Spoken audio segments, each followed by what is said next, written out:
पुढची बातमी कोल्हापूरमध्ये उच्च आणि तंत्रशिक्षण मंत्री चंद्रकांत पाटील यांच्या समोर आत्मदहनाचा प्रयत्न झाला। परशुराम नामदेव कांबळे असं व्यक्तीचं नाव आहे। जिल्हाधिकारी दालनासमोर अंगावर रॉकेल ओतून घेत कांबळे यानं आत्मदहनाचा प्रयत्न केला। जयसिंगपूर नगरपालिकेमध्ये अनुकंपा तत्वावर नोकरी मिळवण्याची मागणी त्याची होती। तो तसे प्रयत्नही करत होता, पण न्याय मिळत नसल्याने त्याने आत्मदहनाचा प्रयत्न केला।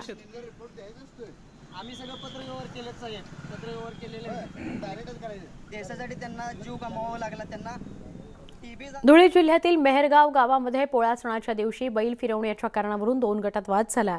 या प्रकरणी परस्पर विरोधी सोनगीर पोलीस ठाण्यात गुन्हे दाखल झालेत। मात्र या घटनेनंतर या प्रकरणी परस्पर गुन्हे दाखल करण्यात आले असले तरी एका समाजावर बहिष्कार टाकला गेला असा आरोप स्थानिक करत आहेत। त्यामुळे समाजावर सामूहिक बहिष्कार टाकणाऱ्यांवर कारवाई करावी अशी मागणी दलित संघटनेने केली आहे।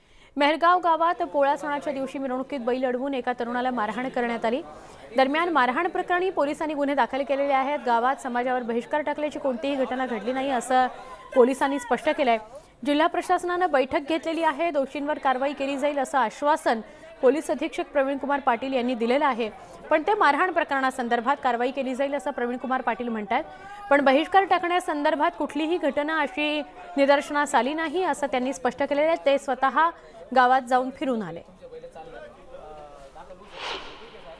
सार्वजनिक सण आहे, आम्ही फक्त बैल फिरून निघून जाऊ, आमचा काही रोल राहणार नाही, आम्हाला फिरू द्या एवढं बोलतानाच त्यांनी लोखंडी पाईपांनी कैकांनी मारहाण चालू केला। 4-5 पोरांवर 100-150 लोकांचा जमाव होता। पूर्ण जमाव जमून त्यांनी 4-5 लोकांवर मारहाण केली। दोन्ही गटांनी आपापल्या तक्रारी नोंदवल्या होत्या। एका गटाने समोरच्या गटाविरुद्ध ॲट्रॉसिटी ॲक्ट खाली तक्रार नोंदवली आहे आणि समोरच्या गटाने देखील पहिल्या गटाच्या विरुद्ध तक्रारी दाखल केलेल्या आहेत। त्याबाबतचे तपास सोनगीर पोलीस स्टेशनला सुरू आहेत। पहिल्या गुन्ह्याचा तपास DYSP धुळे तालुका करतायत आणि दुसऱ्या गुन्ह्याचा तपास प्रभारी अधिकारी सोनगीर हे करतायत। ते त्याच्यामध्ये पुरावे गोळा करून वेगवेगळ्या लोकांची माहिती घेऊन आणि जे काही क्लिप आहेत किंवा व्हिडिओ लोकांकडे अवेलेबल आहेत त्याचा अभ्यास करून रीतसर कारवाई करतील। ज्यांचा गुन्ह्यात सहभाग आहे त्यांच्यावर कारवाई होणारच। पुढची बातमी मुंबई गोवा महामार्गावर पोलादपूर इथं